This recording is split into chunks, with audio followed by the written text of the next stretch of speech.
there, the last, I guess, workout before you get on the plane. What's the message to them before you head to Charlotte? You know, obviously we go down there with the mindset you're going down there to win it. But that sounds a lot easier than it is, you know, so you got to kind of take a step back, simplify it, and it's about what we preach all year. Throw strikes, make routine plays, maybe make some good plays, and get timely hits and be offensive, kind of like we were this past weekend. I mean, that's the recipe for winning baseball, winning in the ACC, and especially in the postseason.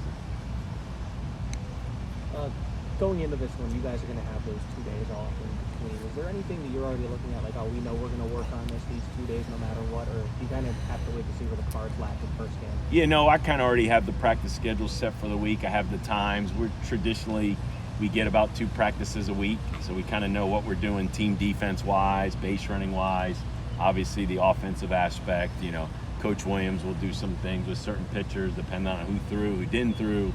So, yeah, that Wednesday, Thursday is a huge stretch because, you know, you got to get ready. Win or lose, you got to get ready to play a really good Clemson team on Friday. But as we've learned in this tournament, I mean, just, you know, you throw the seeds out, everybody's good, everybody's playing for something.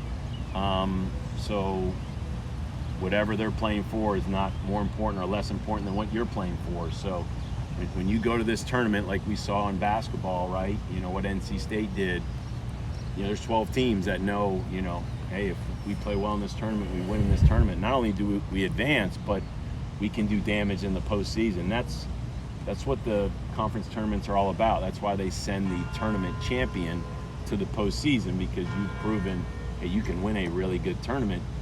You should have a chance to compete in an NCAA regional tournament. So it's a fun week, and it's super competitive, and it's unique that you know your bracket and you kind of know your 2 games already, and you know you have to win both games, and you got to be careful when you say that, because you could fall behind in game 1 and then the pressure of, oh my gosh, you know, we're not going to win both games. Like, whoa, we're in the 3rd inning of game 1. Just be where your feet are and do what you can do and play as good a baseball as you can play. So as a coach, that's kind of always the challenge you have, as to just keeping their mindset right, even keel, and they should trust and know that we've prepared them for this. I mean, like, you know. It seems like the guys kind of just talked about that a lot, embracing the fact that they can kind of control their own destiny with whatever happens like this. To have that kind of attitude, how does that kind of maybe put anxiety at ease with, you know, thinking about way too far ahead past Sunday? Yeah, you know, we address things like pressure is a privilege.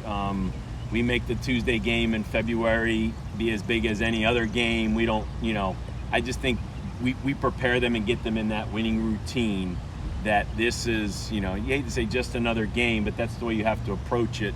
Yeah, maybe there's a little more focus, and maybe there's a little more intent, maybe there's a little more intensity, but you can't try to do too much. It's a baseball game, you know, so you got to play the game.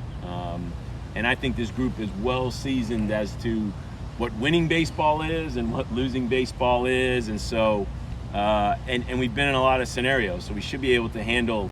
If we're up big, well, what do you have to do when you're up big? If you're down big, well, what do you have to do when you're down big? And then obviously the close scores, there's that fine line between winning and losing. So I feel like this group is as battle tested as just about any, in terms of the highs, the lows, and all the adversity that these guys have been through.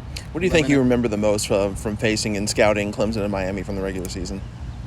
Oh my gosh, you know, it's just, you know, 2 different weekends. One, we're on the road, but very similar in both weekends, where you have a chance to win 2 games. And we did at Miami. We came from behind, down 2 in the second game, or down 1. Benson hits a huge home run.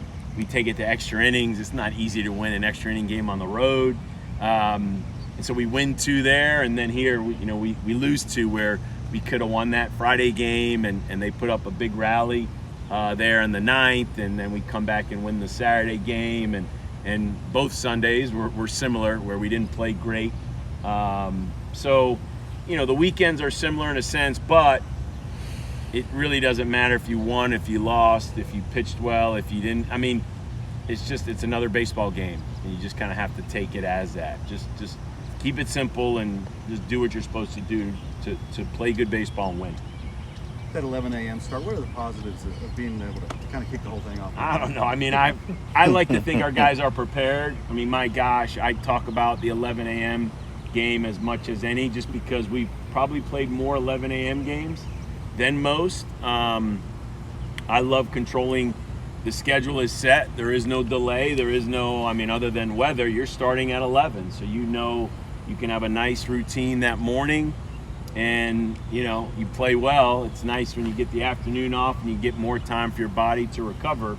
This is a little different because we don't play till Friday, you know. So that might not be a huge advantage, but we scrimmage early. We practice early, you know, like today. It was a purpose to come out here. We could have practiced down in Charlotte this afternoon or tonight, but just because we got the 11 a.m. game, we felt like we got to get them up, get them here, and get them in that good routine. So I'd like to think rain, snow, sun, you know, we take a lot of pride in being able to play in all elements at all times of the day. I mean, I think we've started games as late as 8 o'clock this year.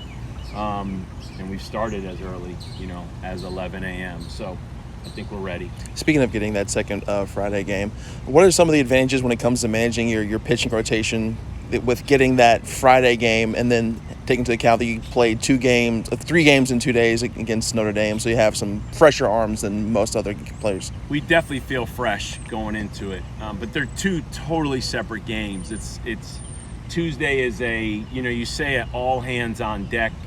But you look at all those weekend starters, and Hartman's probably removed because he threw Saturday or Friday, but you know, the guys that threw Thursday, Webster and Gongora, and then obviously you got Forbes and some of those relievers, like you go into Tuesday's game with all hands on deck. After that game, you reevaluate, and then you go, okay, who's gonna pitch Friday? And that falls all the way from Hartman, who pitched our last ACC game, to the 2 other starters who pitched Tuesday and who didn't pitch Tuesday, combined with all your relievers. So where it gets a little more challenging, or I think exciting, is if you make it to the weekend, that's where you need your depth. That's where all the arms are now. They're all in it, you know. But Tuesday and Friday, I mean, you're really loading up, you would think, with your top 6 to 8 arms in terms of who's pitched the best, who's the hottest. But when you get into the weekend, I mean, if you're on this trip, we brought you is to pitch, because we believe you can get outs, and we can do all 3 phases of the game. You guys? All right. Great. All right.